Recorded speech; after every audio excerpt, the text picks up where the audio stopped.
That's going to be rough.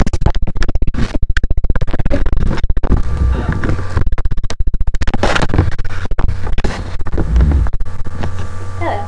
Today I will be demonstrating on how we can make cupcakes. I got this recipe from the Better Crocker website. First, we set our oven, you preheat it at 350 degrees, then you get a mixing bowl, and you get your cake mix. This is pre-made, I don't know if you know that. You okay or you need scissors? Huh? You need scissors? Okay, there we go. Yeah, you can. Open up your cake mix, pour the batter into the bowl, throw that stuff away.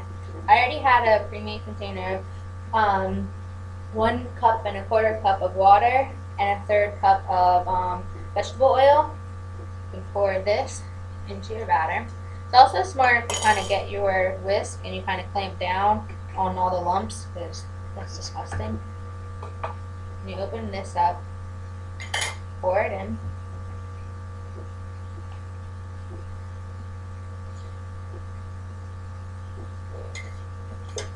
Then you also need 3 eggs.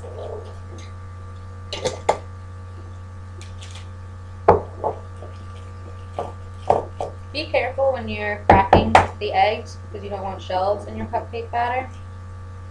Kind of like there's some in here.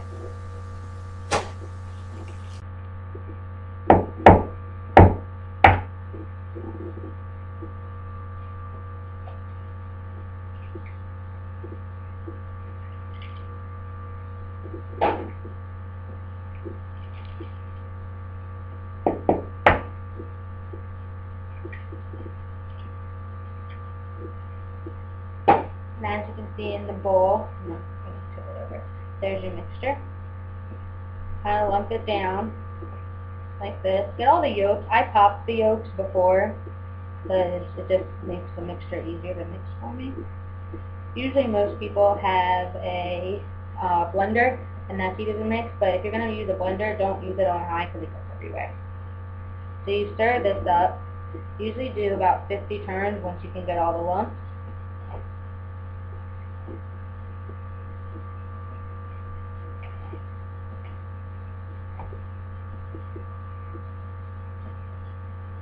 You get all the lumps out. Then once you stir it and you mix it all together, you're going to pour about 3/4 full of your cupcake cup. Usually right around here would be good because when it bakes it's going to puff up. So you mix this up and then you can pour 3/4 of a cup in there. Then you're going to have your temperature, which should be ready at 350 degrees right now. And you can make 24 cupcakes usually with 1 box of your mixing blend. And some people, if you're going to make a cake, spray the bottom of your cake with a little stick. And when you're done, put these in here, put them in your oven, let them bake for about 19 to 23 minutes.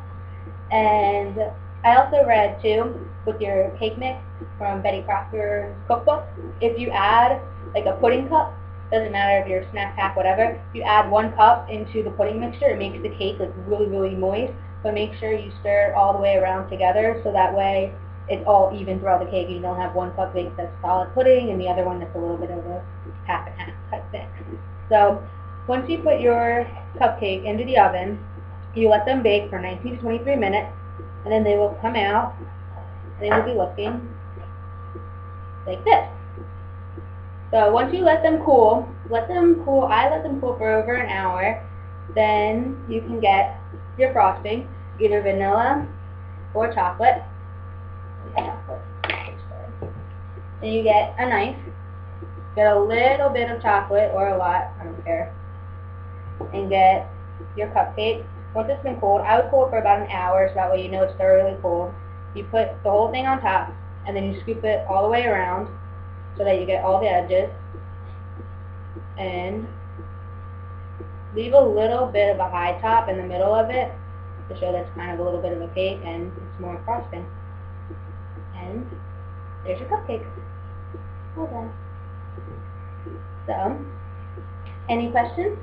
Did Betty Crocker say if you added the pudding mix should you add vanilla to vanilla and chocolate to chocolate, or did it not make a difference? It didn't say, but if you're gonna make chocolate pudding mix, I would just add chocolate. But Mhm. I think that if it's a chocolate cake mix, I think vanilla pudding wouldn't be a bad idea. But I think vanilla pudding mix or vanilla cake mix with the chocolate pudding might be a little bit of a contrast. Right, I can see Because that. usually in chocolate cake mix there is vanilla in it. I was because I was wondering if, say, like if you did a strawberry cake or something, if you'd be better off using the Right. vanilla. Right. Yeah. No, you can do that. I would do the vanilla pudding in the chocolate cake mix because it can kind of intensify the vanilla flavor but still have the sweetness of chocolate. Okay. Any other questions? If you use milk instead of You could maybe, but it would burn when you heat the milk. If you heat it too long and you have to figure when you have the milk and you're heating the milk up, it has to stay in a low temperature and it's only in there for a couple minutes and then you use it for whatever you need to. Like if you're gonna pour it all over chocolate. But if you have it in the oven for about 20 minutes, it could burn.